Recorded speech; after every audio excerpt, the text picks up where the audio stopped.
ఏమిటిది? తీర్చి చెప్పేదానికి కొత్త పద్ధత కాదు రాజా, దిష్టి తీసే పద్ధతి. అక్కడ ఎన్ని వందల కళ్ళు నీ మీద పడ్డాయో తెలుసా? కేవలం ఈ చేత కళ్ళు నిన్నే చూడాలని, నీ కళ్ళు నన్నే చూస్తూ ఉండాలని ఆశ నాకు. ఆశ చాలా ఉందే. తీరని ఆశలకి గుడ్ బై చెప్పేసి తీర్చుకోటే. రాజా, 3SS బార్లో పాడే కుర్రాడు ఆడే పిల్ల ఇద్దరు పెళ్లి చేసుకున్నారట, తెలుసా? చూడు మాలిని, ఈ ఆవేశపు పొంగు వల్ల ఆకర్షణ వల్ల జరిగే పెళ్లిళ్ళు ఎక్కువ కాలం నిలవు. అంచేత పెళ్లి ఆలోచన మాని రోజు ఇలా కలుసుకుందాం, ఆడుకుందాం, పాడుకుందాం.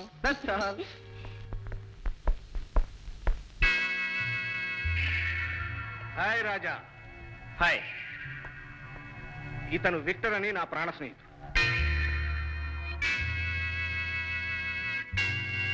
ఇతను ఎక్కడో చూసినట్టుంది ఇవాళ పేపర్లో. కరెక్ట్.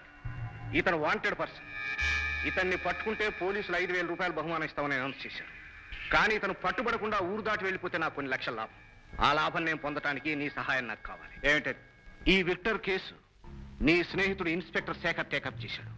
అతను అన్ని రోడ్ల మీద కాపలా ఉంచి తనే స్వయంగా చెక్ చేస్తున్నాడు. ఇతను ఏ వేషం వేసుకుని ఊరు దాటడానికి ప్రయత్నించినా పట్టుకోగల సమర్థుడా శేఖర్.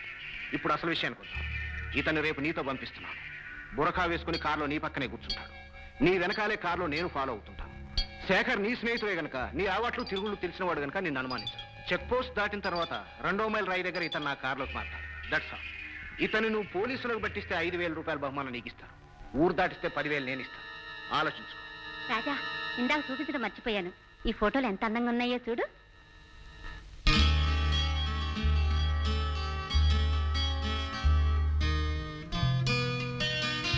మాల్నే, ఈ ఫోటోలు ఇలాగైనా చూపించేది.